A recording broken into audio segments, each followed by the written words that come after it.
Welcome to another episode of Weldon Witness, book nerd, geek, film geek, and friend. And I'm William McGinn. It's nice to be back. So, one thing about being a movie and book critic that makes you a little bit different from all the other ones that watch like maybe just a dozen movies a year is you probably avoid a certain genre. You might avoid just watching anything historical fiction. You might avoid any documentary, or you might even avoid every comedy or action movie or movie starring a girl as the main character. I don't know. It's your taste in movies. But if you're a movie and book critic, then you have to basically watch everything. You can't really avoid certain genres just because. And it's harder than you think to do that. Like, even the person that I learned that from mostly avoids horror movies. And since we're on a strike this week at Durham College, like, it's been a very different week for me. And it's been a very different week for all of us. This is the first strike that's gone place here at Durham since 2006. So I've decided that for this week I'm going to be talking about books and movies in a genre that I don't usually reach for, to switch it up a little. So I thought about it, and I would say that the book genre I avoid the most is romance. And I think that the movie genre that I avoid the most, like the person that taught me this, is horror. And I've been thinking, why do we avoid certain genres? And like, why is it that there are some movies that we will just refuse to watch? I never refuse to watch a movie or read a book just because of the ratings that or reviews that it gets. If anything, if a movie or book is critically panned or critically acclaimed, it piques my curiosity even more. But after a lot of thinking, I realized that the reason I don't turn to romance books very much is because I've been there and I've been in relationships before. And so I guess I'm worried or think that if I read a book about another couple and just about another couple, it will pale in comparison to the story that I'm living for myself right now. And let me get something straight. Whenever I look for something new to read, I will probably look for something that has like a big jewel at the front, or a character dressed as a cavalier, or a cavalier. You're gonna have to tell me how to pronounce that word. Or a story that promises dark twists and edgy characters. I don't really get attracted to a book cover that has two people texting. And I even looked back on my Weldon Witness archives, and guess how many books I have read where the cover is just two people talking or doing something normal. Zero. Over my 3.5 years, there is not a single book I can think of where the cover is two people hugging or their shoulders are pressed against each other. In fact, this book right here, this is the closest that I have to a book that falls under that. But I have found some romance books. I'll be talking more about them later. And also, for horror movies, I would say that the first real horror movie I've seen is either Chicken Run or Jaws. And I think that Jaws would fall under the category more. I remember I saw it in grade 10. I was scared for years to see it. And when I did actually see it, I screamed, I panicked, and it was incredible.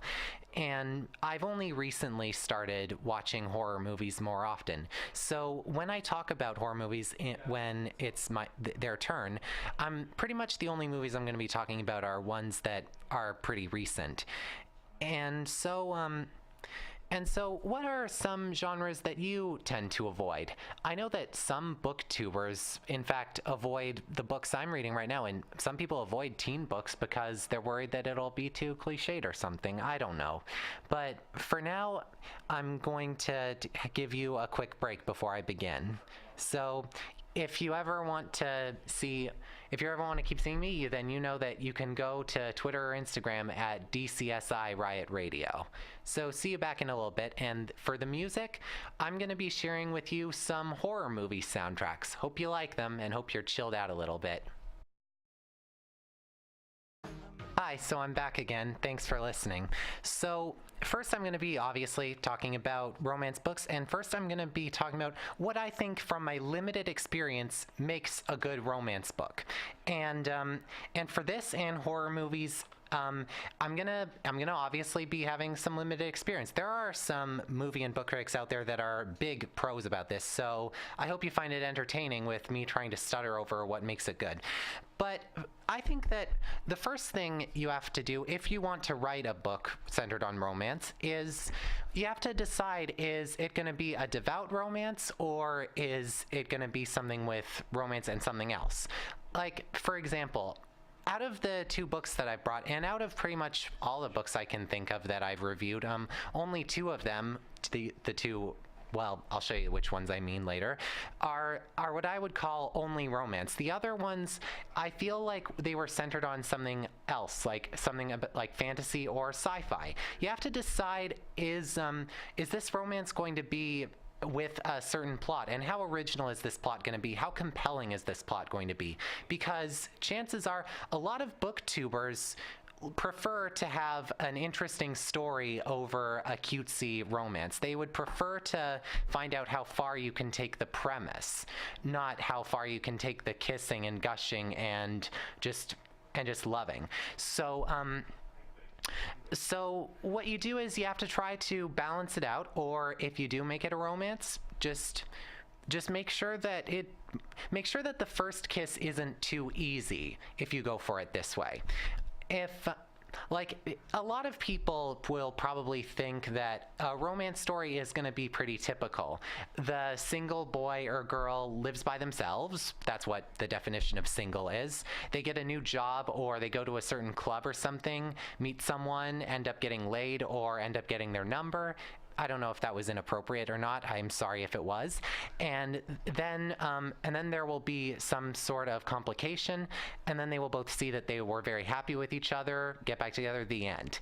Like, sounds kind of cliched. You can add some flavor to it, and that can end up being good. Like, don't get me wrong, a romance book, even by that storytelling, it can be as suspenseful as a Marvel movie even. But if you ask me, making the first kiss too easy can bring down someone's expectations. And also, the way that I write a book is I try to write from my own personal experience. What I mean about it being able to be as scary as a Marvel movie is everyone has had one instance of very real fear. Like, they're worried about walking up to someone, or they're worried about signing up for a group. They're worried about the interview of their first job. And there's a chance that these superheroes you see in all these superhero films will have probably felt the exact same fear you're feeling. Maybe you're feeling it even more just thinking about walking up to this girl or guy. So if you write from your own experience, then the honest emotion will really go through, and you'll actually have a tense, very relatable book. And what was the other thing I wanted to talk to you guys about? Oh, and not a lot of romance books do this, but what I would prefer you do if you decide to write one is not talk about the crush's looks first. Most books that I've read that center on romance, the guy or the girl that they're going to end up with first, they first talk about how they look, how beautiful they are, how they stand out.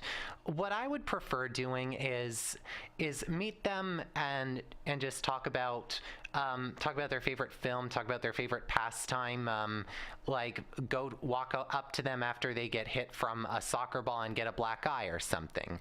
That seems a bit more genuine. I mean, I don't know how some other people react. Some people might look at someone's looks first and then who they are later. But personally, I would say that that's what I prefer. So, and now for finally the example of some good and bad romance books. I'm going to start with the bad so that we can get to the good by the end to have a more positive light. So this is Tiger's Curse by Colleen Houck. And wow, this book's pretty heavy. It is a pretty intriguing cover, isn't it? Like, like you stare at that white tiger, his eyes look right at you. It's about a story of a girl named Kelsey, and she ends up getting a summer job at this circus and meets this white tiger. And the thing is, this tiger is strangely human, or corresponds to her not like a wild animal would. And it turns out that this is a cute boy trapped in a tiger's body for 24 minutes. Well, actually, he's a boy and he can only be out of his body for 24 minutes. The other 23 hours and 36 minutes, he's a tiger. And Kelsey is the only one who can break the curse by going with him to India, and with his sassy brother Kishan and the rich Mr. Kadam. And I bought it because a year-old curse, and was intriguing to me. And even though I hated geography in high school, being able to go to different places like India, that can be different. And honestly, there are some good scenes, like when Kelsey and Ren are in a temple. They almost drown and they almost get trapped in these mirrors that where if you look at them you get trapped forever. And the resolution at the end was different, but the book just seems to drag too much. It seems to focus on what Kelsey is thinking of whenever she is with Ren, and the result is the adventure that I was promised, the adventure to break this curse, doesn't pull through. In fact, this is going to be major spoilers, but what I really, really hated about this is there's not actually a real antagonist. There's going to be, I'm sure, because this is a 4-book series, but when the first book doesn't even include the name of the bad guy that we know is going to brawl down with Kelsey and Ren in the last book, well then you've got a problem. You've got too much romance. You've set up this amazing cover. You've given it the name Tiger's Curse, not Tiger's Kisses, and so as a result, there should be a little bit more than romance. You can have romance, I promise. Just the result made me really hate it. I ended up only giving it 0.75 out of 4 stars, which is basically a 19 out of 100. I read another one of Colleen Houck's books and I liked it a little bit more, but now on to the next one. This is called Holding Up the Universe by Jennifer Niven. Jennifer is also the author of All the Bright Places. I haven't read it, but it's going to be made into a movie later. I ended up getting this book for a birthday. The copy I own's back at my house in Lindsay, but this is about 2 teenagers named Libby Strout and Jack Meridew. Libby is known as the fattest girl in America, basically, who ends up coming back to school after years of isolation in her house. And Jack has this very rare disease called prosopagnosia, or a mental illness. I'm not sure. I wouldn't call it a disease. I'd call it a mental illness. But prosopagnosia is basically where the part of your brain that recognizes and saves human faces and features is not there. So basically, the second after he turns away from someone he just met, he forgets their face. He sometimes even forgets the faces of his family and girlfriend Carolyn. There are some embarrassing moments throughout this book, like how he might end up talking to someone at the store about how the hockey game's going, but it's really his mom's boss. I'll let you read the book if you want to have some more details of this, but the book transcends from Libby to Jack to Libby to Jack. Any book in that format, you can tell that these characters are going to meet and probably fall in love. That much was obvious. And I guess at the first I had low expectations because I don't usually read a book like this. This is the one of the 2 that I would say is just romance, not sci-fi, not fantasy, not anything else. But they end up meeting over an interesting circumstance, and when they meet, it gets better. I got very annoyed with this book at the start because the transitions happen too often. Like, one chapter will be 1 page, one chapter will be 2 pages, the next will be 5, the other will be 1 again, maybe even less than 1. And each time Jennifer Niven has to reintroduce where these characters are, and it ended up being so slow. And even though I love books, sometimes I can't wait to feel the progress. Like, I might spend an hour reading and getting only through a little bit might be discouraging. I like to get through books fast, unless they're very good. just because I can feel like I'm really enjoying it, and I wasn't. But then once they meet, there are some genuine nice moments, and there is a good conflict over Jack's old girlfriend Carolyn and his new little crush Libby. So the end result, I ended up giving a 2 out of 4 to. And so now here's some good examples. This is a book that I own myself. It's called Reboot by Amy Tintera. This is a debut novel, and I ended up getting it like I'd say 3 years ago, or maybe even longer. Like, I've had this book for so long, and it's really shaped me very well. After I read Michael Vey, this was the next big masterpiece I read. I wouldn't say it's a romance. The first romance is, I don't think of the word romance when I think of this. I think sci-fi and exciting and different. This is a world of reboots. It's basically where some teenagers, some kids, end up dying, and then a few minutes later or a few hours later, they wake up. And their new name is based on the number of minutes that you were dead for. For the main character, Ren Connolly, she was dead for 178 minutes, and that's longer than any other reboot has been. And the thing is, once you wake up, like, you are stronger the more you were dead, but you're also less human. And Ren is like a soldier for this institute called HARC, H-A-R-C. And it's a world that really hates reboots. And the best part is, you can't kill a reboot by bleeding it to death. If you shoot at a reboot and crush its bones, then after a few minutes the bones will mend themselves. So reboots are really used to very bad pain. The only way to kill them is shooting them through the brain. Then Ren meets a reboot who was only dead for 22 minutes called Callum. So he's basically still a human. So what I enjoyed in the romance aspect of Reboot was it's true. This movie, well, when I think about a movie first, then book, you can tell it was probably a favorite of mine. Callum ends up looking at Ren attractively. And I said that one thing I wouldn't recommend you doing is looking at someone and being instantly attracted to them, but Callum is. But even though it breaks that rule, in my opinion, I still ended up giving it 4 stars out of 4. And the best part I had was, at first, they don't really get along, and Ren is just confused about why Callum keeps being with her and enjoys being with her, because the way he is with her, it's so different and so unrecognizable to her. And one day when she ends up just beating him up because he's behind on his training, like pretty much all of his bones are broken and he spends hours in wreathing pain, for every time she thinks of that, she ends up feeling sick. She ends up feeling sorry, and she can't understand why. And eventually, as time goes on, she realizes how messed up her world is thanks to Callum, and she is actually, I think, worried that Callum won't love her anymore eventually. And when there are all sorts of very good reboots she could be teaching, she decides immediately to teach him. And by the end, there's a sequel called Rebel, and I feel like the relationship between Ren and Callum is real love. The next one I'm going to be talking about is a book called The Taking. Now, I don't have a book copy of this, but I have like a picture of it on my computer. I don't know if you can see it, but I also drew a small picture of it at last minute. The author is named Kimberly Durting. And this is also from the same company that published Reboot, Harper Teen. I'm a big fan of Harper Teen's books. The Taking is about a girl named Kira. She's 16 and has a boyfriend named Austin.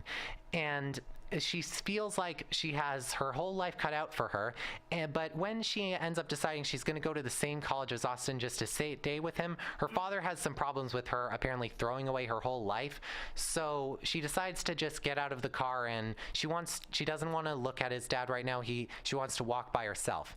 But then, zap, she ends up asleep. There's a weird bright light, and she wakes up behind the local gas station. I don't think I had to say gas station, but yeah, she ends up not sure how she got there. And when she returns home, it turns out that 5 years have passed. And during those 5 years, she was missing. and presumed dead. So now her mother and father are divorced. Her boyfriend has aged 5 years and has gone off with her best friend Kat, and not only, and Kira also feels like she's being stalked, and she's also heartbroken because her friends, her family, her house, her school, like it's all gone in just one night, and now she's 21 years old technically, but she's still 16. And her phone is still the same amount of power it was 5 years ago. And so what's the romance part of this? Well, she ends up getting slightly interested. Well, the boy ended up getting slightly interested in Austin's 5-year-old younger brother, who was then 12, now 17, named Tyler.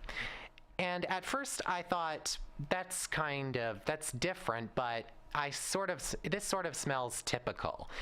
But it really isn't. I would say that The Taking is half thriller, half romance, and it starts off and divided in two parts. Actually, it starts off with the romance and then the thriller part.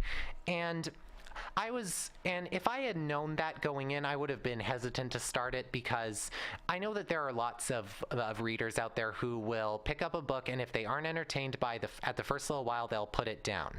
Well, The Taking may be romance heavy at start, but the fact that Kira has to reunite with her mom, who's in tears, who's heartbroken, I couldn't take my eyes off what I was reading. It did feel like it really did feel like what was happening was happening. There was a book that I had read before this called Shallow Graves that had a similar premise of being brought back to life after a year of being gone, but that book it really wasn't my type. It avoided this context of the parents missing their children or the child missing her parents entirely. That book really, The Taking really mended it, and it takes a few days, and even the characters admit that Kira didn't know Tyler as he was for too long, but Tyler ends up doing all these sweet things for Kira, and he looks a lot like Austin, and so it's strange that Kira would have a crush on him, but she does. She can't help it. Like, her mother got remarried, and she doesn't have anything left but this guy, so she's gonna take it, and they do end up being very sweet to each other. And there are two other sequels. They're not quite as good, especially not the third one, but I would still say that The Taking is a superb book in thriller and romance. So the last book I'm going to talk about before we move on to horror movies is this one, One Man Guy. The other book I talked to you about that I would say is only romance. And I bet you can probably tell from the cover, but this is an LGBT book, and I think it's the ultimate LGBT book. Think romance and discovering yourself and trying to survive summer school and a very criticizing Armenian family, and you've got this. It's only 255 pages, so it is a quick read, but after the first chapter, I just couldn't put it down. It's about a guy named Alec, or Alexander Kadarian, who's an Armenian kid who lives with a family that never eats out because Armenians can cook anything twice as much. But they take Alec and his bigger brother Nick out for something. Alec smells marinara sauce and a trap. That's basically the first sentence. And then it's revealed that because Alec didn't make track record at high school, even though he is passing grades fluently, or is passing grades extravagantly, he ends up going to summer school in just one big announcement. Alec can't believe it. That means he's going to miss out on tennis camp and the big vacation that his family goes to. And his parents just don't really believe in him. Later on, Alec gets a 93 in an assignment. He's about to go in to show his parents, and then he overhears them saying that Alec is acting like these Americans. They're talking about how shallow he's become, how he just changes when he's a teen. He ends up throwing the test in the garbage, ends up lying down in bed crying. I completely related to him. Anyone who feels like their parents aren't proud of them enough will relate to Alec. And then he ends up meeting a guy named Ethan, who is everything that Alec wishes he was. He has great surfer hair that gets cooler as it grows long, and he rides a skateboard, hangs out with all these people called the Dropouts. Everyone loves him, especially since he started a food fight once. And Alec never thought that a guy like him would have someone like Ethan walk up to him. And then later on, it turns out that Ethan is gay, and Alec is not. At least he doesn't think so. But he is starting to discover maybe he is. Maybe he is, even though he never thought of it before. And so, what I like about this is, even though I don't like many romances, you know, all those movies where by the end the main characters kiss and you can't help but squealing, maybe you drop in bed and roll around, enjoy a little bit. Well, triple that and you've got Alec and Ethan. They're the cutest couple I had read about last year when I read this book. Like every time they kiss, like you can't help but squeal. And and this family, you may think from hearing them that they're against gays, but you'd be a bit surprised. It feels like understandable the reaction that they get to these sort of people, and also what else was I gonna say? There was also some very good recipes in here for actually delicious food. You'll want to go out for dinner if you read this book. They're like, what's a baklava or a dill or basically these delicious omelets. There's a lot to choose from, and though the ending wasn't as suspenseful as I had hoped, Michael Barakiva, the author, he is going to come out with a sequel in a few years called Hold My Hand, and I've been counting down the days ever since I read this book to get it. So now I'm going to give you a well-deserved break, and then we'll be talking about horror movies. Thank you. Hi and welcome back. So now we're going to be talking about, if you haven't remembered, because I was talking so much about books, horror movies. So for starters, what do I think make a good horror movie?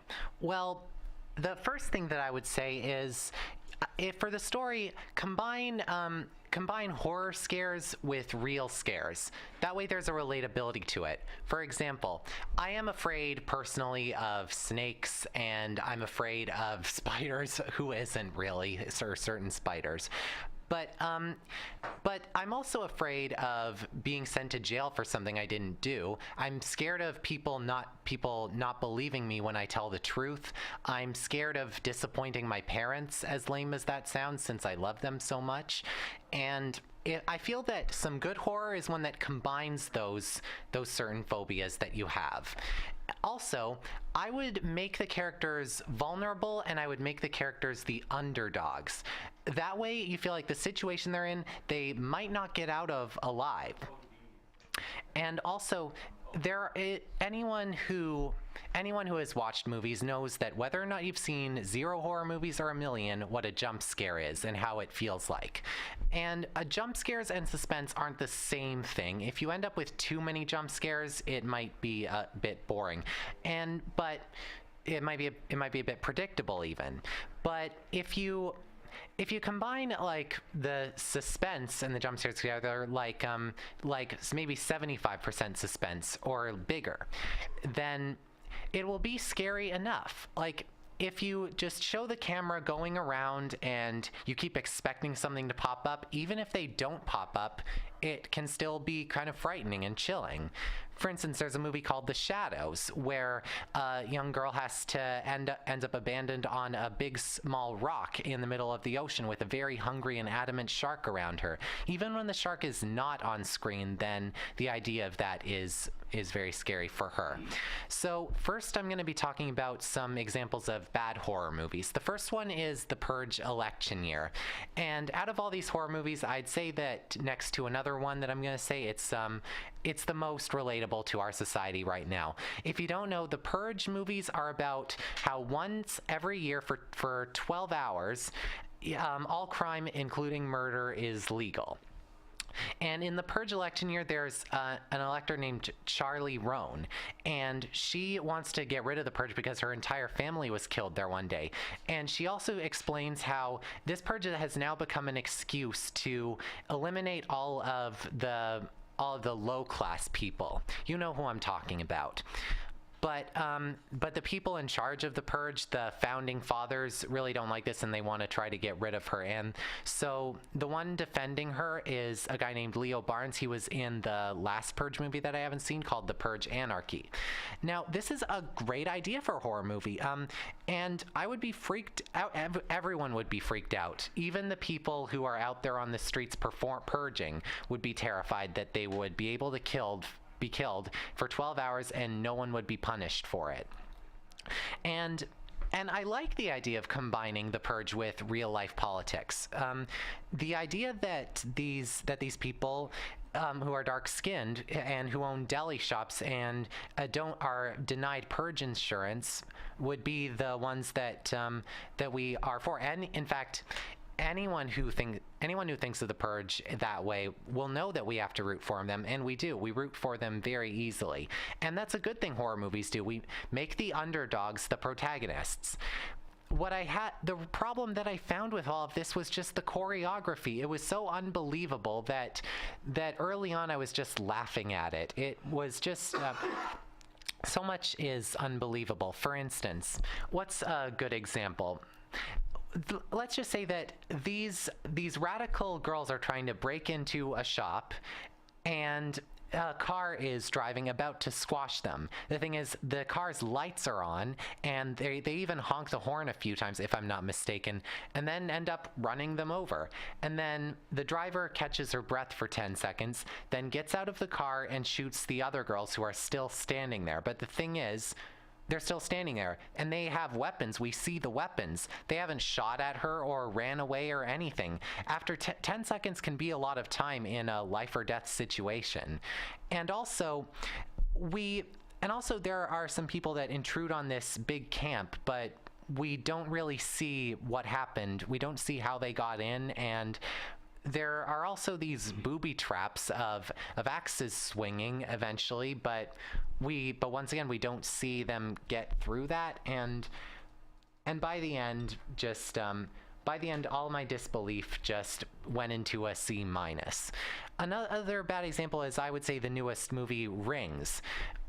If you don't know, there are 2 or 3, I don't know, other Ring movies that came out in the last decade, but this is the first one I've seen of that. It's basically a movie where you watch a video and then there's a phone call, and the only thing that the guy on the other end says is 7 days, and then you have 7 days until you die unless you show the video to someone else. Easy enough. And one character in this movie believes that this is proof of life after death, and I was interested in what was going on. The character's good enough. The thing is, this is more mystery than horror.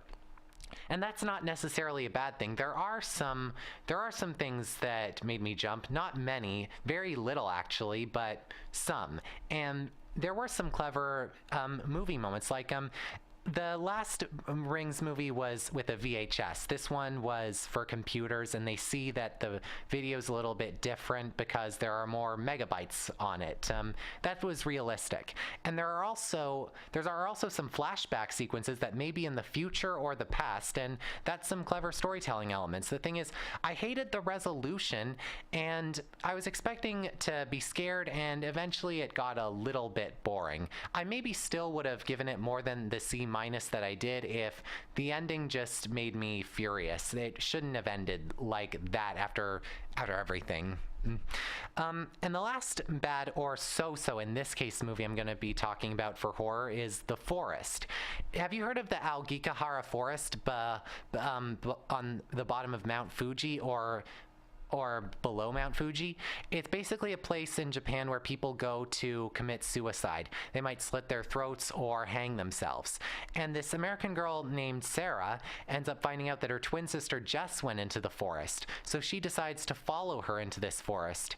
And when she finds her tent with her tour guide, she decides to stay there. But the thing is, these spirits are after her, apparently. And let me just say that these jump scares, they're actually really in your face. There's a scene where there's just this one hallway, the lights blink for a few minutes, and then a millisecond later, there's some old lady or some zombie that's running right for you.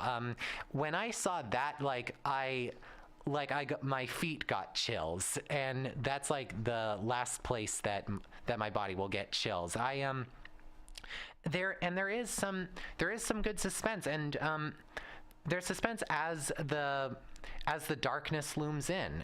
So yeah, jump scares can be scary.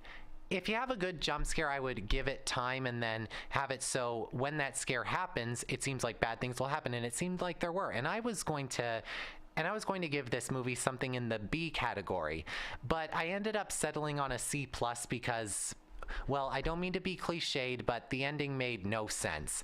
I know all these three movies, in my opinion, have bad endings. I think horror movies aren't very good at them, and I don't mean it because like horror is a genre where the characters tend to die, like where the characters are most vulnerable. I'm talking about how they don't make sense. Like the characters shouldn't have done that, or there's no way that would happen in real life. There's something missing. But now I'm going to be talking about some good examples. So remember when I just said that the Purge election year was another one that was related to today's society? The other one I'm going to be talking about that's actually good is Get Out. Have you heard of it? Because it's gotten pretty popular. Against a budget of about $4.5 million, it's grossed like $235 million, and it started with a 100% on Rotten Tomatoes. It's about a young black man named Chris and his white girlfriend named Rose, and they're actually very cute together. And then Rose decides to take Chris to meet her family, since they're basically engaged. And that is an interesting way to start off horror. Like we don't know what happens later on, but the director Jordan Peele, who's more known for making comedies, had made this movie with knowledge of what it's like to be like the only black man in a room full of people. And I felt Chris's awkwardness. Now look, I grew up in a world that didn't have racism. I didn't understand racism as a kid, and I kind of wish I still didn't. Like I grew up with a lot of friends who were dark skinned, and I also when I was 12 and in French camp, I got grouped up with a whole family full of them, and we had the time of our lives. We talked about Pokemon, we talked about our favorite teachers, and we loved playing stuff like soccer, baseball together. But the truth is, some people try not to be racist, but they still end up coming off as people who have never seen a black person not being a waiter or a servant. Like for instance, the family talks about how they would have voted for Obama a third time when they see Chris, or they talk about how they ask if Chris is into golf and then bring up Tiger Woods. Like this whole thing makes Chris uncomfortable. It really shows that they're trying, but they're still just not seeing him as a human before his skin color, and I felt really bad for him. Now, this doesn't seem like a horror movie, does it? But you can tell that this is an original idea, isn't it? Well, it's the second half that really makes Get Out shine. I wasn't sure if I was going to recommend it because I could feel the awkwardness, and I don't like many awkward movies. But then, this movie's twist is unbelievable. It's genius, and and you can sort of feel like now these characters are trapped. I think that a good horror movie is putting them in a situation where they feel like in a few minutes or a few hours that they're going to die. Even if it's a few days or a few weeks, you still feel the same, that they're going to die. You still feel the same fear for them, and then that they can't get out of this. So I think I've said enough already on that. I shouldn't spoil it because you'll hate me, but But yeah, Get Out is one of my favorite horror movies now, and I would give it a very strong A minus, maybe even an A. I've been on the fence about which rating I have, but it's pretty clear I liked it. The next one I wanted to talk about is the Maze Runner movies. Now, if you're a big fan of books, then you know that the Maze Runner is a trilogy of books, and I think there's a brand new new book called The Fever Code and a prequel called The Kill Order. And, well, I wasn't a fan of the Maze Runner books, actually. I liked the first one well enough, but hated the second one, wasn't a fan of the third. But the movies are just spectacular. I shouldn't be so cliched, but besides Jaws, it was one of the first horror movie experiences I had ever faced. It's basically a world that's only comprised of teenage boys. They live in this big field of grass and a bit of forest called the Glade. The newest person is called the Greenie, and they bring up one boy every month. That guy's called the Greenie. The Greenie in this case is Thomas, played by Dylan O'Brien, and they're surrounded by a big wall, and it's actually a maze, and it opens every morning and closes every night. And there are certain jobs to do. One of them is being a runner and finding out if there's a way out of this maze. And but stopping them are these creatures called the Grievers, and they are terrifying. And the director Wes Ball managed to make it seem like behind any corner someone could die. And even though this is based off of a YA book, which doesn't sound scary at all, it did have me really needing to get up and go to the bathroom so I could just drain all of this fear off of me and maybe wet my hair or something. And the Scorch Trials, the sequel, is even better. It has more of a zombie approach in the desert. And even when nothing is happening, when the characters are talking about something like the big disease that has infected all of these people, I still felt like the characters were right behind them. These zombies were going to come to them eventually before the credits roll, so I wasn't safe until the credits rolled. And both of these movies are A pluses. And The Death Cure, the last movie, comes out this January. I really can't wait for it. The Maze Runner movies I like even more than Star Wars, even more than The Force Awakens, which is my favorite of the Star Wars movies so far. And the last movie I'm going to be talking about in the horror genre is Don't Breathe. Now, I have given this movie a lower grade than those last movies I mentioned. I originally gave it a B minus, but I ended up increasing it to a B plus. When you're a critic, if you think about a movie a lot, you're allowed to change your grade more, or if you don't think about it much, then you can change it lower. But I am going to be very, very honest with you. If you watch Don't Breathe, you're never going to forget it. It's going to stick with you forever. It is unforgettable and claustrophobic and creative and even infuriating. By the end, you'll have probably more thoughts in your head than you did watching the last 3 movies of whatever you've seen. And the fact that this movie made me angry at some parts bad angry, which is the reason for the B plus and not the A grade, since I'm saying that it's unforgettable. There have been movies that I've given higher grades to that I haven't thought of as much as Don't Breathe, but the premise alone should probably get you interested if you like horror movies. So Don't Breathe is about a trio of robbers. They live in Detroit, and they come from cruddy families. It's composed of Rocky, the only girl in the group, played by Jane Levy, Alex, and played by Dylan Minnette, who is basically the third wheel of the group, whose dad owns a security company and he uses that advantage to break into all these houses, and Money, Rocky's girlfriend, who is basically in charge of selling all the merchandise they have. They only break into homes and steal about $10,000 worth of stuff to avoid a big investigation. But then they come across an old war veteran played by Stephen Lang, who lives in a house on a street that's completely abandoned. He's the only one there, and he's sitting on at least $300,000 because his daughter was killed by a rich girl, and so to compensate, he got all of this money. Now, each of these robbers wants this money for a different reason.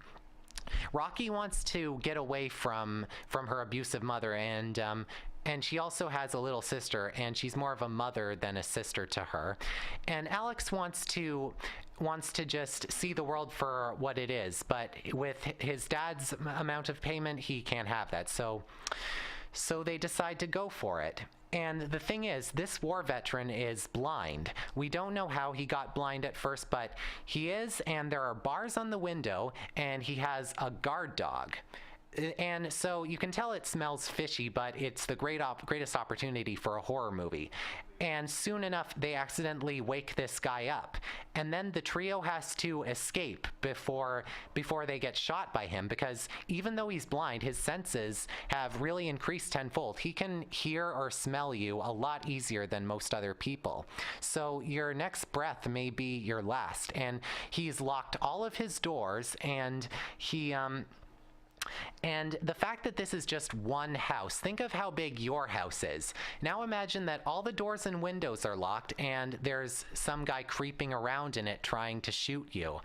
And that premise alone is completely terrifying. There aren't any ghosts, there aren't any deities, it's just that. And so that alone got me interested in it. When I first watched this, I was prepared to see something I would never forget. And let me just say that it is even kind of troubling. For starters, these are obviously robbers. They're robbing on a guy whose daughter was killed, and he's robbing them of $300,000. Like, I probably couldn't make $300,000 in 35 years of my life.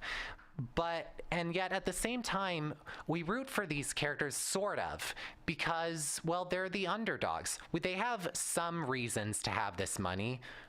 They just do. But we do sort of root for the blind man as well. We might not want these robbers to get away with the money. We're not sure. We have to wait and see what happens so that we can decide.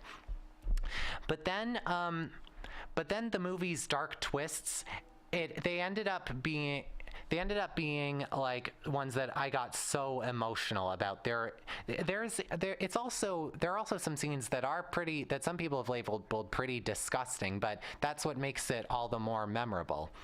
And by the end, there's an ending that didn't make sense to me at all, and it won't make sense to a lot of other people. But let me think of it this way. One of the characters ends up beating the blind man with a crowbar, and by the end, like, I've rewatched that scene like 20 times, because by the time this happens, like, we're so angry, we're so sad, we feel like this character really can do this, and we feel like we want this character too. And so that's all I'm going to say about Don't Breathe. You're never gonna forget it. So, and I think that concludes the horror movies and the romance books for today. Thanks a lot for listening, and I had a fun time once again. I'm William McGinn from Weldon Witness, Bookworm, Film Geek, and Friend, and you can come to Riot Radio from Twitter or Instagram once again at DCSI Riot Radio. And I hope you have a great week. Till next time, bye.